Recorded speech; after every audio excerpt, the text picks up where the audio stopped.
want to thank my sponsor, the Apple House here in Terre Haute, Indiana.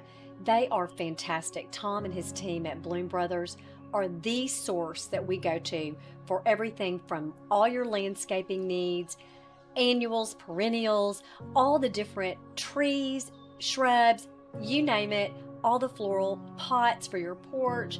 They have it all, and their customer service is bar none the best. I just cannot highly recommend them enough for all of your landscape needs. Give them an opportunity. Go tell them Penpoint sent you.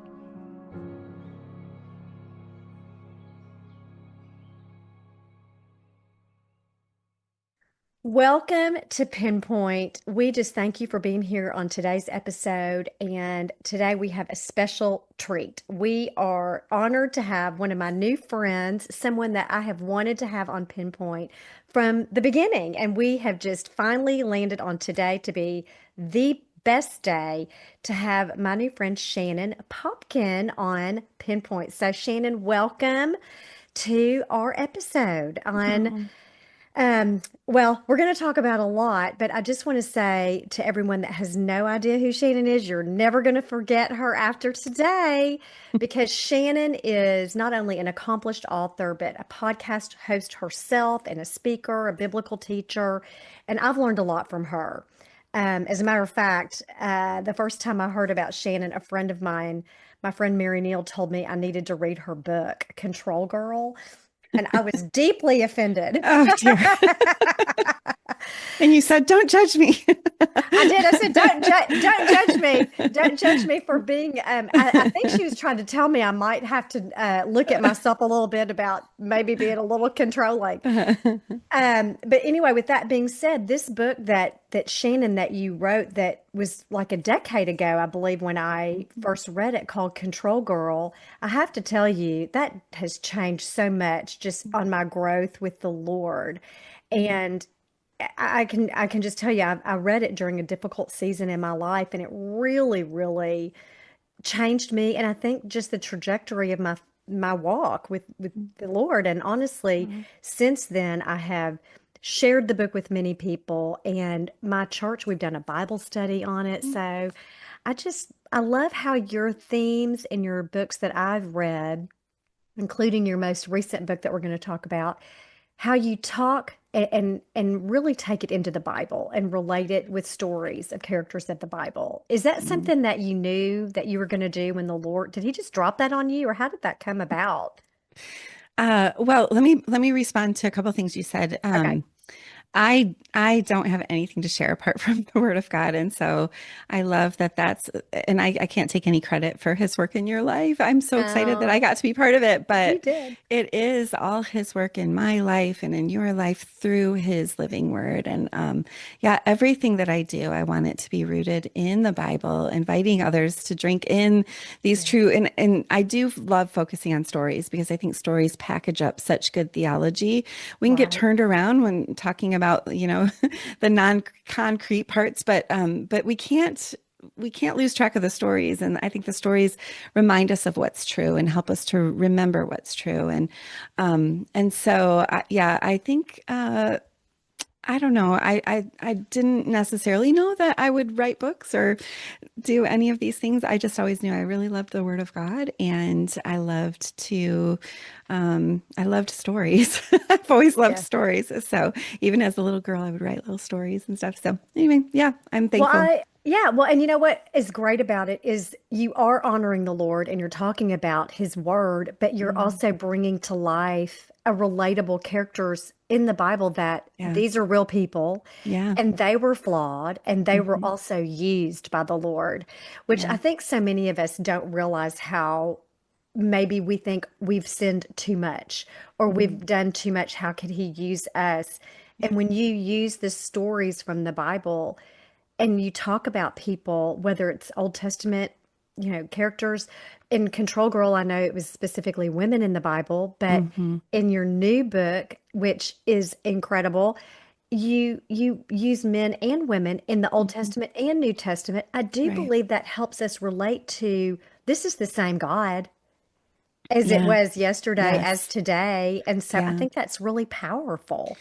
Yeah, I mean, the Lord could have just given us a list of this is who I am, this is how you're to relate to me, like a very, just very Right. straightforward, but instead he did tell a story. He did. And I think stories engage our hearts. They help us to understand differently when we're feeling something, when we're being shown something versus just told something. And so these characters, they're real people that Right. are entering the story at various points. They really show the consistency of who God is, I and agree.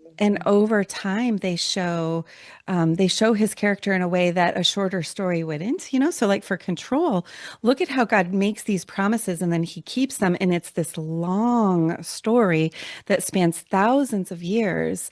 And yet look at how God is arranging all those details. It could not have come to be like all of the prophecies about Jesus and all of the Right. promises that God kept. Like if he was not sovereign, if he was not in control, then none of this could have taken place. And so he's showing us that he's in control over this longer version of the story. But I think we're going to talk about the book Kinda Judgy. And I think what he's showing us with that long story is like he is merciful. He is so patient and he is so kind. He's not quick to judgment. And so, yeah, I think it's Thank goodness. Yeah. yes, as we interact with these stories and these different people who encountered God the same way that we do, we learn about God and we come to understand who he is more clearly. Well, that is so true. And I'll tell you, just as you're talking, I'm thinking, I'm so relieved that I don't have to be in control. So, I know. I because know. once I realized, wait, because it was rooted for me personally in fear, Mm, and I didn't want to be, but it was about trust in him hmm. and knowing that it's okay to give it Yeah. all to him. So, Yeah. that book was so powerful. So I do recommend to anyone that has not read it to go get it. And we will definitely have it in our show note links and all that. But so Yeah. Shannon, Let okay, me let me just interject there, yeah, Libby. So like those who have this, I think it's called open theism, where they think God is just as surprised as we are yeah, by the things that happened. That does not give me comfort and peace. Like mm-mm, to yeah, think that nobody's in control, like yeah. what? You know? And so I don't know, we get it backward though. We feel like we have to heap the burden back onto our shoulders, like we have to do it. We have to make it all turn out right. And that it only makes me more nervous, worried, afraid, anxious, right? Angry Oh because I my can't keep goodness. control over everything. It turns me into this rigid perfectionist because I have to get all of the contingencies in place so that I can have the outcome that I need. It's none of that brings the peace. We're looking for the peace and the joy and the security, like to have everything tied up nicely, tied up in a bow. But we don't get it when we try to play God, when we act like we are the ones who are in control. We Right. only find that when, like you said, when we recognize, no, he actually is in control. Okay, that was so profound the way that you described that because that was me.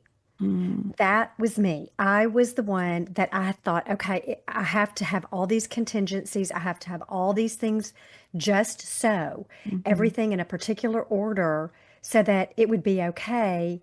Or then I would create the narrative in my mind of, okay, if this happens like, and oh, God's too busy to deal with it. I'll just take care of it.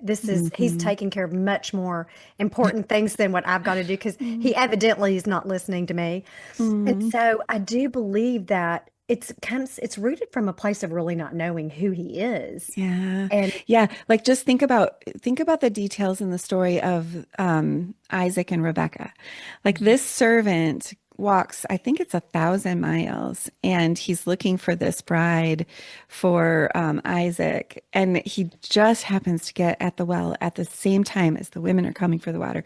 And then she just happens to water the camels, just like he prayed that would happen. It just all yes, it's like look at exactly. so if you're saying to yourself, God's too busy to manage details. He managed the arrival of a man at a watering place, and Yes. he is concerned with the details, and he does Yes. care enough to lean low and to invest in the small moments of our lives, and we can trust him with all of that. Well, I agree and I love that. And through reading your book, Control Girl, I don't think it's just for women. I think that men have an opportunity to glean so much from these lessons too, that his word says specifically. Some people say over 365 days just to match how many days are in, the year, or 365 times, just like 365 days, that do not Mm, be anxious or do not fear. yeah, yeah. And I think that's where control often comes. And so I Hmm. think for all of us, we can learn that lesson that he is in control and he does care about the details. Yeah. And I Have love you that. shared on the podcast before your story of what your fear and anxiety was about? Have You you know talked what? about those? I really haven't. So Oh, this would okay. be, yeah. And it's not because I haven't wanted to or desired to, but it just hasn't really come up, And Okay. I've shared, and those that are listening now and that have listened to me know I've shared snippets. But I will say, without going into all of it, that the large portion of that was rooted in an abandonment. Mm, And I lost my father when I was 11. okay. And I had a lot of other things happen through my teenage years that were hard. And Mm, my mom remarried, and then that did okay. not work. That was very Okay. difficult. And Mm, so I was left kind of alone as a teenager. My mom was mm, there, but she was going through some tough stuff. So just in me being sort of having to depend on myself, yeah. I didn't know that I didn't have to. And Oh, it took yeah. me a long time to realize that I wasn't alone and that I could Mhm. depend on the Lord. But mercy Amen. me, that took someone telling me to read your book, Oh, honestly. I okay. mean, I was on Oh, what's great is I was on a journey and the Lord was mhm. wooing me Yeah, and pursuing yeah, me to yeah. know him more. So I was open and I Hmm. was getting prepared. That's So good. that's the beauty of it. So yeah. Oh, praise God for his work in Yeah. your life. And I've been amazed at the ways that God has used that book in the lives of people who didn't have a similar experience to me. Like for instance, I traveled to the Middle East and found women there who found, help with Control Girl. And I was like, What? I mean, their context is so different from mine.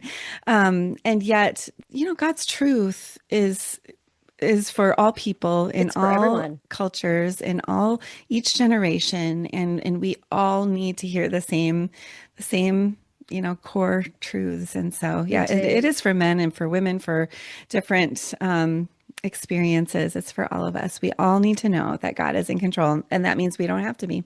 It is. And I'll tell you what I love too is because you incorporated, and we kind of talked about this a few minutes ago, but because you incorporated the characters of the Bible, the women in Control Girl, that it's still a living word and it's still Hmm. relevant and we can Yeah, still apply those stories to and that situation to our hmm. situations today. So, That's right. That's right. well, with that Yeah. said, I want to introduce your new book, which I'm going to put it over here on this side. Okay. Um, Kinda Judgy. This book, when I saw, And your top matches it perfectly. I have to say, like, that is oh, a great top oh, for that. thank you. Well, I'm and into things it's funny. matching. I do too. Well, it's funny. You and I are kind of matching today, I and we did know, not like, plan this, ladies and gentlemen. We did not plan it. no, we didn't. So I have to say that this is where I love God's timing because it's perfect. It's perfect that it came out now. When Shannon and I first communicated about her being on Penpoint, she was in the middle of writing her book, so it wasn't the right time. But now is the right time because the Yeah. book just released. By the time we air this podcast, it will have released over a week. And I just have to say, we've so much to talk about with this book. But first, I want to say, how are you doing since your launch? It's been Oh, thank you. coming upon you. Yeah, it launched, was it Friday? It was on Tuesday. So I'm in the place where we did the little launch party. I've got like books behind me if you're watching on the video.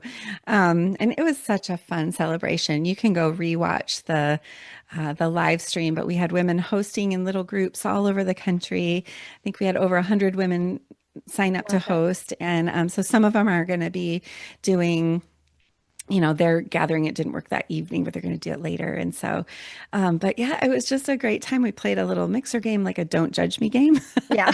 which Don't was judge me. funny. Yeah. Oh my Cool. goodness, the things that people were saying, like, I have chin hairs. Don't judge me. I have an Android. Don't judge me. Things like that. Yeah, It was and, very funny. and that is so true. I don't know. I might judge you if you have an Android. Like, what? No, I'm I kidding. know. Well, Yeah. So here, things like that. And so then, fun. Well, I'm yeah, glad you're enjoying it because it as was an great. author myself, because my book that I published about the Ten Commandments called Commanding Reverence, I published about 3 years ago. And Okay. it's a big deal and it's fun. It's Yeah. a big Yeah. fun thing. So I'm happy Well, for you that it, you are enjoying this ride so I far. agree. Yeah. It is fun to like have people celebrate with you. And they were so celebratory. But one of the reasons that I wanted to do a live stream so it wasn't just people in my local setting. So, but how do you do that? Yeah. And I didn't want to just be online. I wanted them to gather in spaces. Some of Yeah. them were in churches, some were in homes. But because I think this is a topic that we tend to do like in private, we judge in Yes. our heads, or we judge in like little circles, like where we're gossiping and we're saying, critical things about people, and we all chime in like, oh yeah, you shouldn't take that, or that sort of Yeah. thing. But to create an environment where believing women are coming to the word and saying, what does the Lord have to say about this? And talking to one another, we need to have better conversations about being judgmental and being merciful, because we are grappling with a lot in our Oh, culture. so And true. yeah, our cultural moment, there's a lot to think about, and we're not having these conversations. So that's why I loved people getting together to talk about Well, it. I love that you did that. And I have to tell you, and for those listening, this subject, well, first of all, when I saw the title of your book, Kind of Judgy, I thought, well, that's cute, that's fun, and that's catchy, and that is something I need to read. But it also just, whoa, that hit a little close to home because I Yeah. thought I have been actually leading up to knowing the title of your book and knowing we were going to have this episode recorded. I have been praying for the Lord to reveal to me what is still something that I need to work on. Show Mhm. me, Father, where I'm still not seeing what I need to grow in out of. And just, I want anything that's separating me from you and being in a richer relationship with you. I've been praying, and He already revealed to me judgment and criticism. Wow. And Wow. I'm sorry, I don't like to admit that. So don't y'all be judging me.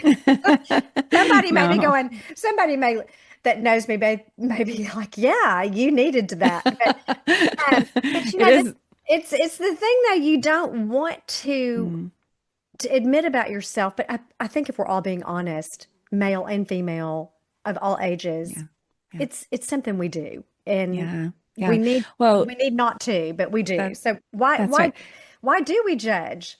Well, Libby, I just want to praise the Lord for your attitude, that kind of humble, like, Lord, show me the areas that you're still refining in me, that you're making me more like Jesus. Like, please open my eyes. Thank And you. he is so faithful to do so.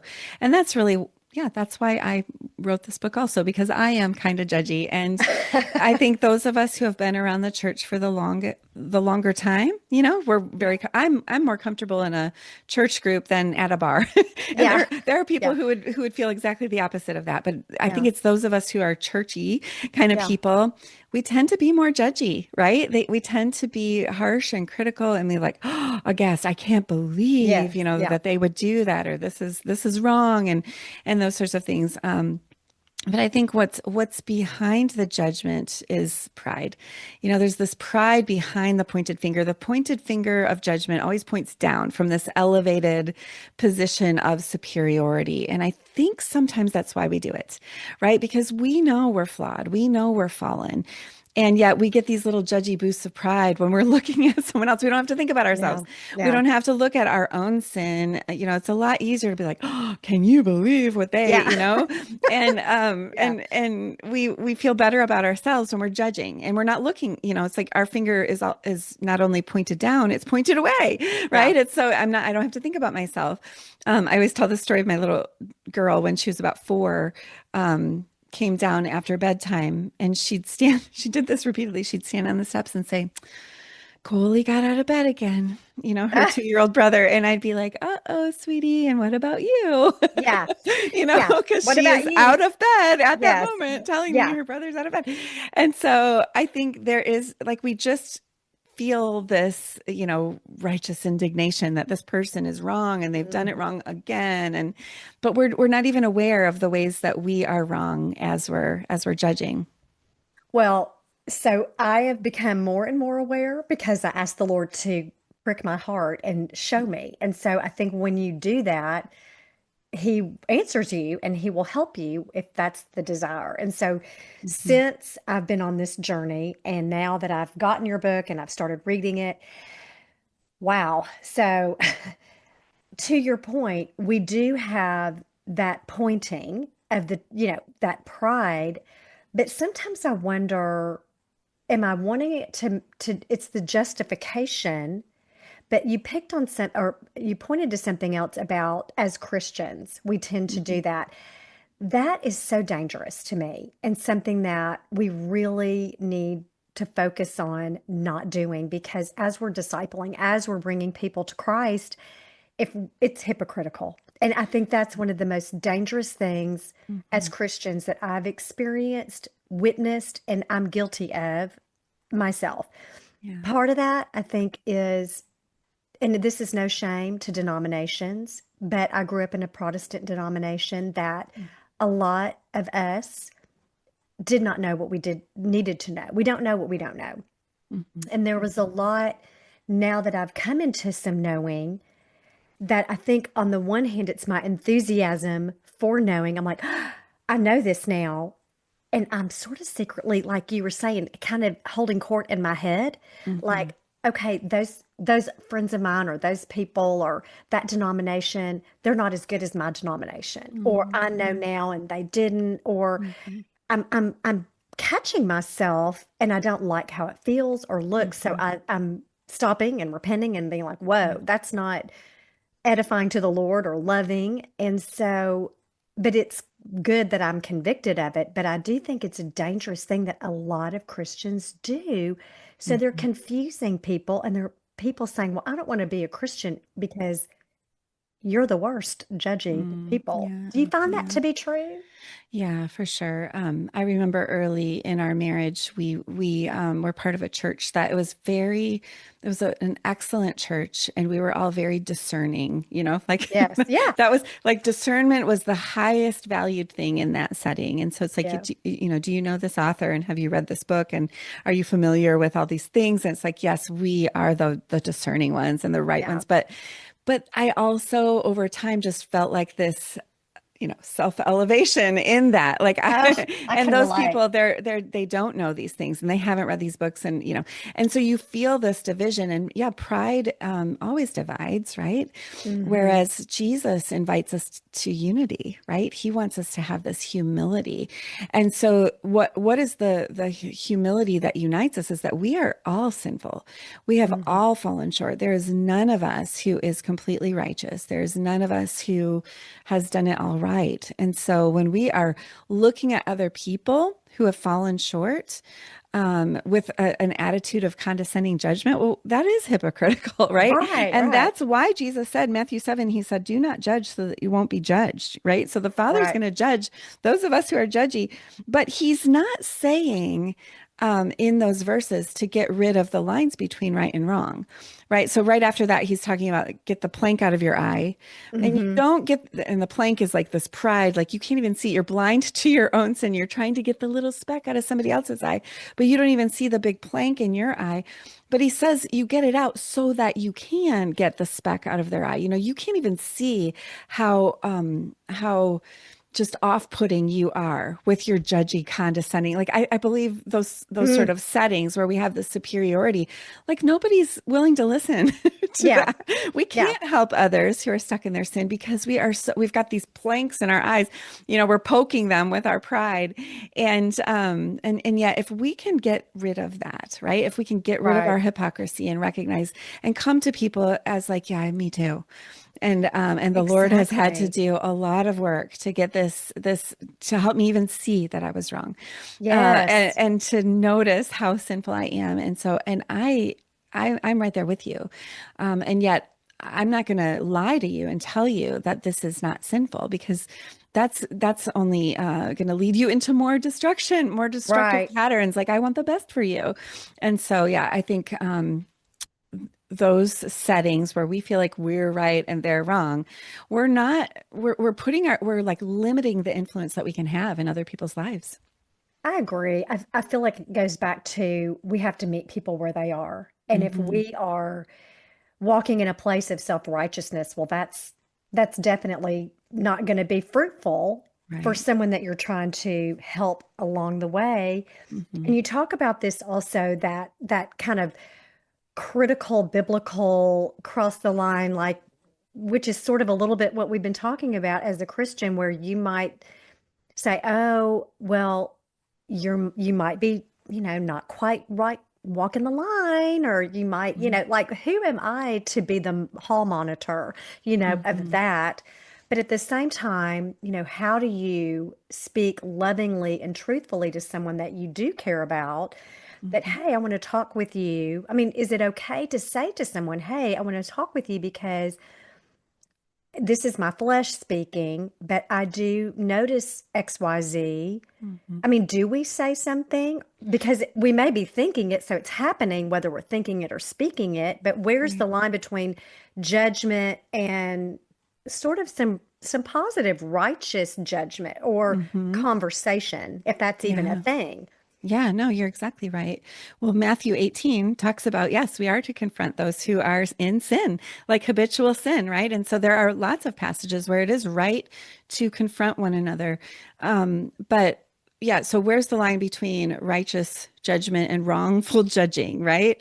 And I think we have two ways that we tend to fall, we tend to be too extreme. Like, one side is saying like, you are wrong, and the other is like, you are judging. And so like we tend to fall into one of those camps. So Yes. like the first person, like, you are a wrong person, they're focused on the lines, the lines between right and wrong that God has drawn, and they see themselves like as God's little judgy helper, Oh, and let they me be. feel, yeah, I know I Yeah. can be that in that camp quite a bit, but it's like we have this sense of like, if I don't say something, I'm giving approval, and I'm not going to do that, and so but the second So hard. person is super focused on, they want to love and accept and be merciful. God is merciful, and we should be merciful too.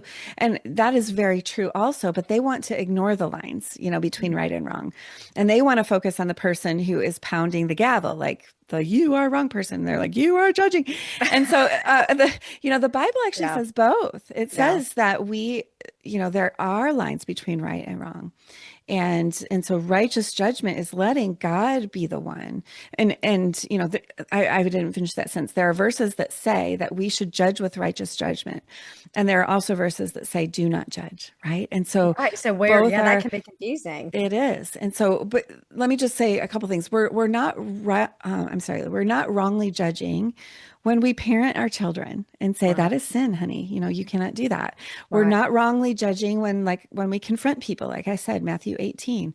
We're not wrongly judging when we say that the Bible is clear about sin, like to say Right. homosexuality is a sin. That is, we're not wrongly judging when we say that. Right. We are wrongly judging when we act like we haven't also sinned, right? When like I said in those verses, Matthew 7, where Jesus says it's the Sermon on the Mount, the context is hypocrisy. So what Mhm. sin can we look at someone else and say, you're committing a sin that we too have not committed? Like, maybe not in the same way or to the same extreme, but we have all sinned in all the different ways. We've broken all of the 10 commandments. Ah, And Jesus was yes. very clear about this. We have all fallen short, and we have all, like he talks about, if you've even been angry or hated someone in your heart, you've murdered them. I just saw an Instagram post where this couple aborted their Down syndrome child. I just saw Did you that. see that? Yeah. Yes. And so, she's 20 weeks, and they're crying, and they feel like this happened to them. And then there are people in outrage over this, and they're like, you murdered your child. And so on the one hand, it is not wrong to look at that and say that is murder. You know, Right. that was a human being created in God's image, Yeah. and that person was wrongly killed. Yes. And so this is not wrongful judging when we say that. But on the other hand, when we act like, think of those people who are like, you are awful, you are this. Yeah. Well, That's not there's helpful. there's all this Yeah. hatred and disgust in Yeah. their tone. And Jesus called like this hatred, that is the same as murder. And so it's like Yeah. there is this hypocrisy in the ways that we respond. And so I think we don't want to fall down in either way. We don't want to get rid of the lines between right and wrong, but nor do we want to judge people as though we have not also fallen short. And so our God he is a good judge.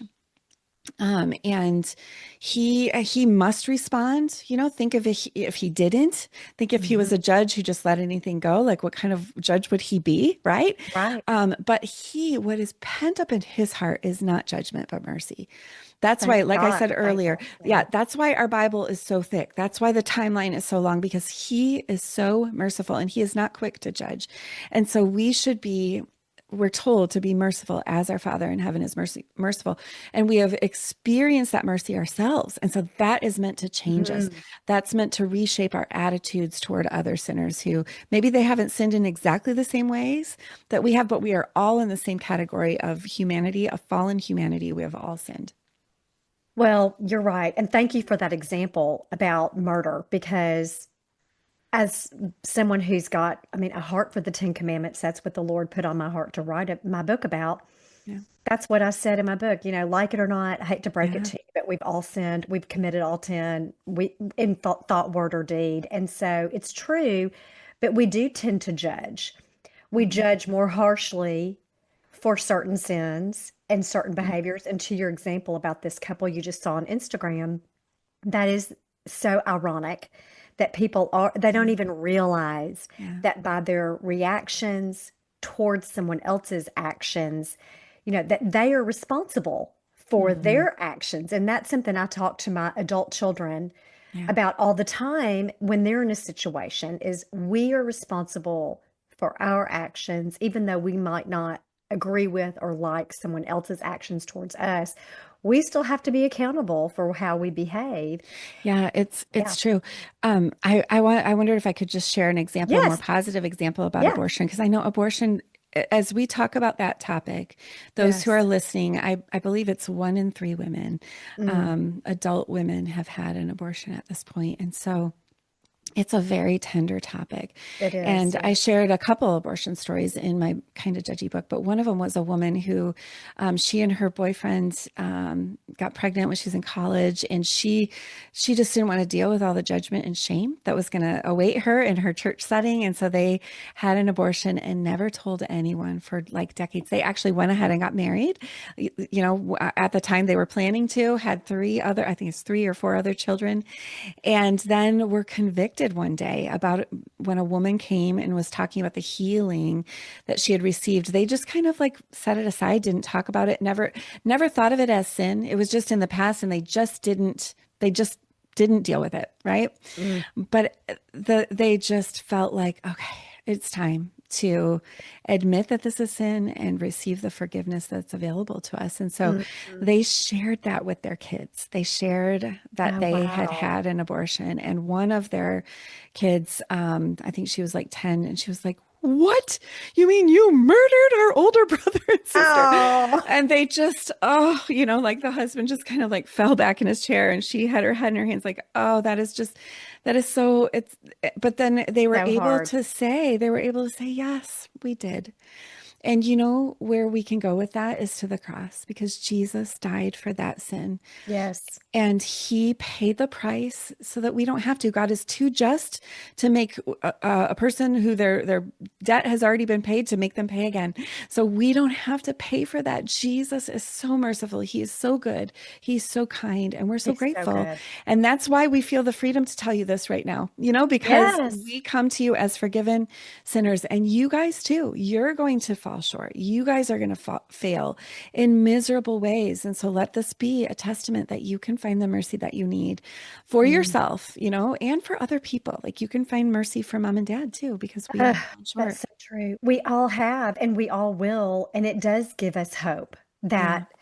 that that mercy is available to all of us. Yeah. And thank you for sharing that because I do think it's important that everyone understand that God is not a punitive judge. He's not out to make us suffer. We will have consequences for our choices, Yeah. but he I mean, is so I merciful. I think it's important to clarify though, because Jesus said that there's coming a day when Yeah. judgment is coming. Well, It's that's swift, true. Yeah.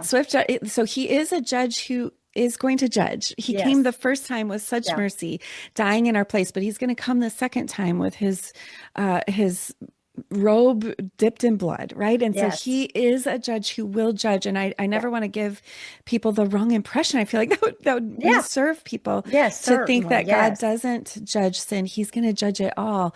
And there's one of two outcomes. Either he Yeah. will look at Jesus and say, that's about already been paid, Yes. and welcome us as his Yes. family with the privilege of sitting around his table and enjoying all the bounty of this Yes. kingdom. So, like, that's one Yes. outcome. The other is, depart from me, I never knew you. Like, we're cast out because, and so we will pay so much more than we ever imagined for our sin. Like, like, hell is eternal. And I mean, I can't even wrap my mind around that. I think Mm-mm. even Hitler, I would look at him and say, okay, after a million years of suffering, I'd probably call it quits. I'm quoting Yeah. my friend Chris Bronze, who wrote a book on unpacking forgiveness when I say that. I'd Ah, probably just say, okay, that's enough. But God's justice it's so much more than what we even can understand. He is just, he is righteous, he is holy, and he cannot let sin go. He can't, because all sin is against him. It's in proportion. And so the consequences are in proportion to how much God deserves, how much worth he has, how much worship he deserves. And so mhm, those are the two mhm. paths. That's, Jesus said he came as like sort of the fork in the road. He's come for judgment. He's come to divide us into those two groups, but he doesn't want any of us to be in that second group. He longs for all of us to receive his rich mercy. I just think that is so important that you said that, and thank you because Yeah. um, I just think that clarification needed to happen Yeah, yeah. It's just because good. It's good for yeah, us to keep that in well, mind. because that's the truth. I mean, the It truth is. is that we need to repent daily. We need to repent. We need to seek a relationship with the Lord, and definitely, if we haven't been saved and know Him as our Savior, we know Mhm. that the Word says He is the way to heaven and through Him. Yeah. Well, and we don't want a judge who doesn't judge. No, Like we yeah. don't want that. Like if we really think about it, I watched this movie where there's this like really good judge, everybody likes him. He's wonderful. He's fair, he's merciful. And then his son commits this heinous crime. Mm, And he, out of his love for his son, covers it up. He doesn't call him to account because he knows the system, he knows what's going to happen. And so things just like that one sin, or that that one thing, he yeah. thought of it as merciful to not hold his son Oh, to yeah. account. But then there are all of these, it's this cascading effect where all of this whole web of lies and deception and like other sin to cover that one. And oh, it actually got so dark I couldn't keep watching. Oh, That's what has yeah. happened though when you have a good judge who doesn't judge. That's not our God. He Yeah. is a good, kind, merciful judge, but he is a judge who judges. And when we can hold on to that, then we know we don't have to be the one to hold everybody accountable. Like Well, we have a yeah. judge who judges, so we don't have to be the judge. Well, and you saying that sparks a comment or a question, actually, Sure. not more than a comment, but again, something that I either read or when I was able to hear part of your launch, you Mm-hmm. talked about there are, I want to say there are three ways, three things you have to have to be a judge and a Mm-hmm. righteous judge at that. You have to know the law. Mm-hmm. So you have to have that qualification, Yeah. and then you have to have the evidence. Uh-huh. And then what was the other one? Oh, you have You to have have to the have the authority. The authority. Yeah. authority. And so I I've got my thought, gavel behind me. You got to have oh the yeah, gavel, yeah, right? You have the authority to make the judgment. right. And so I thought that was so powerful because when I thought about all of this, I think, okay, we oftentimes have the evidence, we know the law, we know what right and wrong are, Hmm. but we take authority where we don't have it. Hmm. And Yeah. so Well, that is and something I've noticed. And I was going to ask you along that vein mhm. if you would share maybe one of the stories from your book that are related to one of the characters that you write about in the Bible, like either Simon the Pharisee or Noah, Yeah. because that's, I think, very impactful to see how those characters, in the Bible definitely claimed authority they really didn't have. Yeah, yeah. Well, I think the two stories that come to mind are Jonah and then Simon the Pharisee, because they both are interacting with someone who's very, very sinful. The Ninevites were sinful. They were terrible people. They were terrorists. Yeah. And they found torture to be sport. And then Simon the Pharisee, he's looking at this sinful woman who's weeping at Jesus's feet, and he's like, oh, he knew what a sinner she was. But let's just, I think the story of Yeah. Simon's easier. So Simon, those three things, he thought he had all of them. He thought he had the good judgment. He knew the law. He knew right from wrong. He thought he had all the evidence. She's a sinner. Everybody knows she's probably a Yeah. prostitute. Yeah. Everybody knows her sin. Like, he has all the evidence and he has the right to judge her. So he's holding court in his head, and he's like, if Jesus knew who this was and what sort of woman she was, he would not even let her touch him. Like, he'd be saying, get away from me. But what Funny. we're shown in that story is he doesn't have good judgment. Jesus is the one who has good judgment. Jesus sees like the very clear evidence of what's happening in this woman's heart. He can see that she has repented. She is coming to Jesus, which is exactly why he came. He came that the unrighteous would come to him for mercy. And so that's what's happening. And so Jesus has more evidence. Simon is looking at this situation and the evidence is right in front of him, but he's just disregarding it. So he hasn't, and I think that's a flaw. Maybe we can come back and talk about, is like, often we think we know more than we do, and we Well, judge that's based the on what we thing, think we know. right? We don't Yeah, really have all the evidence that yeah, we think we no, have that's to right. to go to the court of heaven, Yeah, to go to the court in our mind, whatever that's wherever right. the court is. Yes, Yeah, we yeah. we are definitely flawed in that way. Yeah. So maybe we can come back to that. But then the third is he thought he had the authority to judge her. Like, he just kind of Hmm. put her in this category. He said, if Jesus knew what sort of woman she was. So in essence, it's like, she's this sort and I'm that sort, and we are nothing like each other. And Yeah. that's what contempt does. Ultimately what's in his heart is contempt. And contempt says two things: you are bad and I am nothing like you. It puts this space, this division between us. But Jesus is the better judge, because Jesus, he knows just how bad she is, and yet he welcomes her. He Hmm. is gracious and he receives her. His heart is full of mercy, not judgment. So Hmm. look at the contrast between Jesus and Simon. But I think one of my favorite parts of that story is that Jesus is also extending mercy to Simon. Hmm. So not only, he's been treated with a lot of rudeness. Jesus didn't even Right. show him common courtesy, and yet Jesus stayed. He didn't shake the dust from his garment like he taught his disciples to do. He stayed. He stayed at the table. He leaned in. He told a story. He invited Simon to see himself, to get rid of this blindness, and to receive his mercy. He tells the story of two debtors who can't pay. And Hmm. basically in the story is the woman and Simon. They're both in the same situation. He puts the prostitute and the Pharisee together in the same story. You're both in the same boat. You cannot pay. But he also includes himself in the story. He's the one who forgives both of their debts. And the question is, how is Simon going to respond to that? And how are we going to respond to that? Such a powerful point, Yeah. Shannon. It really is, because I think that we tend to decide for ourselves, we decide, like you were saying, this sin is, we can judge this because Hmm. this is unforgivable or too horrible. We've decided, and I think Yeah. a lot of that is in the world. We take what affects us or Hmm. how we see it. We don't Yeah. think about, well, how does God see it? Right. Instead of thinking to ourselves, well, how does Jesus see that person? Hmm. I'll never forget a talk I heard. it's been a while ago.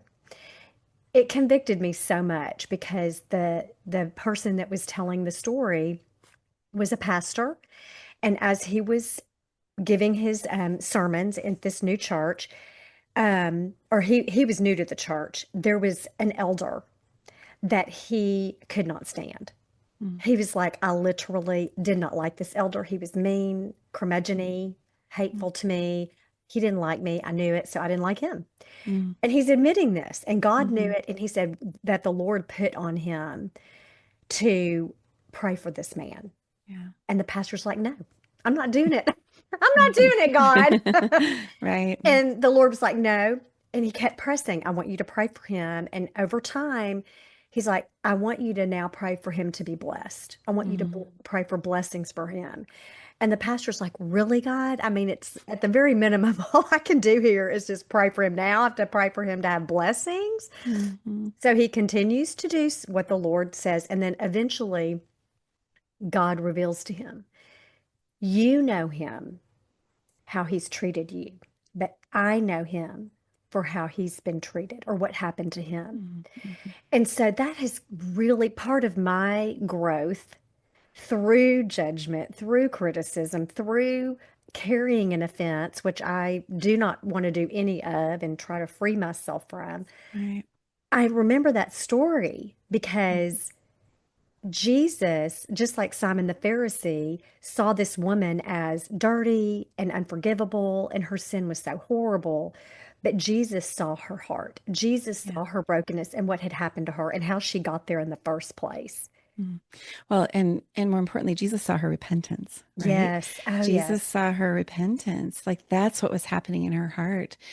She had clearly heard his message of being able, she had come as a Mhm. forgiven, nobody had ever forgiven her before. And so Mhm. she had come and she's breaking this little flask of perfume and pouring it on his feet. It's this grand gesture, letting her hair down is like, it's very inappropriate, but it's like what a bride would do on her wedding day. And so there's this sense that she's just like, my life is yours now. You've bought me from my slavery. The flask of perfume, they would wear it around their neck. And so probably Mm. this was like the tricks of her trade, right? And so Yeah. it's for allurement. And so she is taking that off of her neck, snapping the neck, pouring it out. This was her most valuable possession, Mhm. and like letting go of that life of sin, and like I am committed to you now, and like as a bridegroom, and it's this beautiful story. And Jesus sees that. He knows exactly what she's doing. Nobody else in the room truly understands her, but I love the Mm. story about the elder and the Yeah. pastor, and what it made me think of too was the story of Jesus, like how he did exactly that. Like he was on the cross, nailed to the cross, and so misjudged, so mistreated, right? Like the pastor Mhm. is feeling like I'm mistreated here. I'm being treated poorly by this elder. Like I'm like, look, I'm giving my life to serve you here, and you're Yeah. not honoring me. But that was Jesus on that cross. Like the religious leaders are there. I mean, if anyone was ever misjudged, it was Jesus. He was Ah, perfect. He had done yes. literally nothing wrong. Nothing. And they are there mocking him, scorning him. And even the thieves on either side are joining in and mocking, like, if you're the Messiah, come save yourself and save us. And so Jesus's response to them was exactly what that pastor like prayed for the elder. Yeah. Jesus prayed, Father, be merciful to them, Yeah.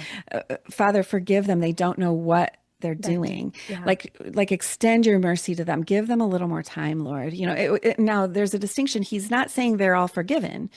We know that some of those people probably we won't see them in heaven. Right. So he's not for it's he's we're not universalists who believe that everyone is forgiven, but he's praying that they might be forgiven. Right. He's showing such mercy to them. Isn't it beautiful? And Yes. so, and that mercy is what the thief beside him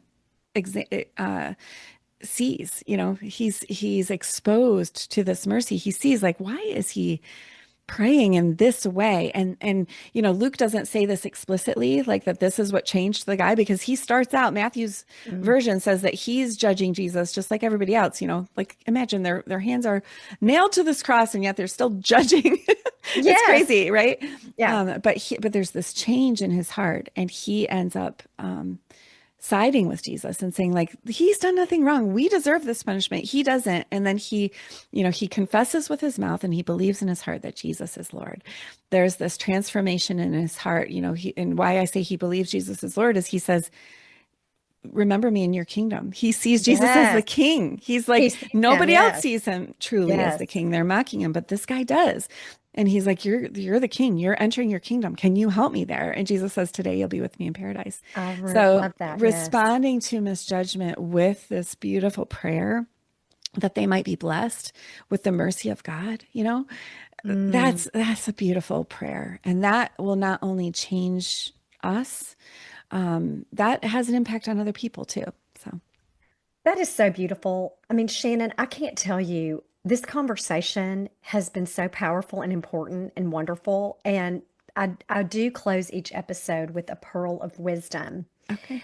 And so today, as we close this episode, the pearl of wisdom, I want to just reiterate Matthew 7, that to all of us, we need to really work to look at the log in our own eye and really ask the Lord, pray that He reveal to us what we need to see in ourselves. Because I think if we don't do that, we're going to be stuck here. We Mhm. need to be Yeah. able to do that. Yeah. And also, you have a quiz that I Hmm. would love to attach in our show notes. I Sure. took the quiz and I'm going to pull it up here and Okay. tell everyone I took the quiz to see how judgy I am. Have I improved since I have started this journey of not being judgy? And I have to laugh because I think I have, but That's I good. am a little bit the public defender. So I Okay. don't know if that's the best position, but There, I'm a little bit, I feel like at least I'm not totally the accuser. I'm a yes, little yeah. bit trying to defend. So I find myself a little bit, the way I read the description, that I'm not full on hard judge, Right, but right. Yeah. I'm work in progress. But I We just want to encourage people to take your quiz. Yes, take the quiz. And we all just have a different bent. And so that's what that quiz, it just shows you like a little bit more your bent as you approach this topic. And I'll give you a little hint there, Okay. Libby. There is no one that their score is going to be you're just like Jesus. Yes, So nobody's going to get that score. we're never And going so to be it's the, the 100%. quiz doesn't allow for that. So Yeah. yeah. That's So so but yeah, funny. do take the quiz, find out how judgy you actually are, and then yeah, our hope is that you'll take that, and you'll get this free heart check, this the kind of judgy heart check. And I Oh, mean, I love that. Oh, yeah. you won't get the printed. I have a printed version here, but it asks all these questions that you can Okay. save to your phone or print out. Um, Am I turning convictions into judgment? Is my conviction rooted in the Bible? Am I judging her for applying the Bible differently than I do? Questions like that. Or this one is, am I judging by appearances? Am I making judgments based on prejudice? We talked about that today. Am Yes. I weighing her motives or judging her heart? And I give you a Bible verse for each of those. So I think there's a lot of value in this little heart check. It's got, Oh, I love 3 that. And pages. we can get the heart check from your website. Well, when you take the quiz, you'll get an email and then you Okay. can download. Hopefully you got that. I don't know. If you I didn't, let did. me know because we've I had think some glitches. I do Okay. think I did. I Yeah, do yeah. think I did. So, Well, I've shared our pearl of wisdom, but if there's any other pearls of wisdom that you have to share that we have not covered, please, I do not want to stop you from sharing, but I feel like you've given us so much wisdom and mm, encouragement, and this book is just amazing. And I oh, can't wait for thank more you. people to have an opportunity to read it. Well, I would just add Jesus's follow-up statement after he talks about like, don't be a hypocrite, don't judge.